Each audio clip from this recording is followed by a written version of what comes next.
price of fuel will be going up from midnight tonight, still going up dramatically, despite of the 11th hour decision to extend the fuel levy relief until August. In terms of the final pricing from midnight tonight, petrol, both 93 unleaded and lead replacement, going up by R2.43, 95 going up by R2.33. Big increases for diesel as well. The AA spokesperson, Layton joins us now. Layton, good afternoon to you. I do appreciate the time. I imagine your WhatsApp's been ringing quite busily all afternoon. Firstly, your reaction to the decision by the Departments of Energy and the National Treasury to extend the fuel levy relief. I think absolutely necessary, and we welcome that decision. We think it's a great reprieve for consumers. Certainly, I think the government is between a rock and a hard place in terms of the fuel price. And to be fair, they have very little wiggle room. So extending this reprieve is naturally very welcome, and I think it's going to be something that all consumers are grateful for, notwithstanding the fact, Stephen, obviously, that we're still looking at some significant increases, record increases, in fact, that are going to push the price of all fuels higher. But the situation would have been a lot more bleak if this fuel relief wasn't given. So certainly very, very welcome, and I think a lot of people would be very happy that it's happened. I mean, what this really boils down to is that since the beginning of the year, the price of a litre of petrol has probably gone up. I don't have a calculator in front of me, but let me call it by between 18 and 25%, probably around 20%. I mean, that's a staggering increase. No, it certainly is. I mean, if you look at the price of fuel in January, it was at R19.61. So, but between then and now, you're paying, almost R4.50 a litre more than what you were in January. So it is a huge increase. But let's temper that, Stephen, and let's just say that that is not unique to South Africa. We've seen cost of living increases throughout the world.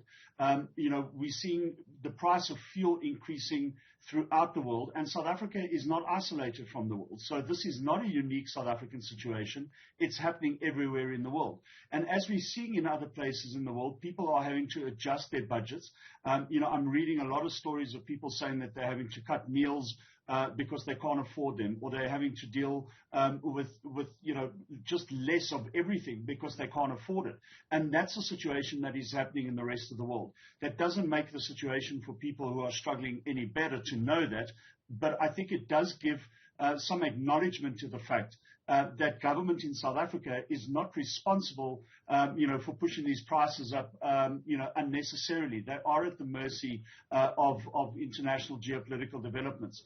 The levies, of course, I think are always going to be a sticky point and a very important point for debate. And that's exactly why the AA is saying, let's review the fuel price, let's have an open discussion about it and see whether that levy is still necessary. Can we do anything with it? Is it something government is able to deal with on a lasting basis? Well, the thing about the fuel levy, and if I recall, Layton, you've been warning about this for quite a few years, that the increases in the fuel levy at some point were going to lead to trouble, and the fuel levy has been increased many times over the last decade. Well, here we are. The problem, of course, is that government, as you've already alluded to, government relies on this money. There are no easy options here, and we're at crisis point. There are absolutely no easy options, and when you're getting 90 billion rand plus through a tax that is attached to a litre of fuel and is easy to collect, you are going to be very loath just to give that up. You're going to want to keep on getting that revenue coming in as strongly and as often as you possibly can. So government will be very loath to give up that levy.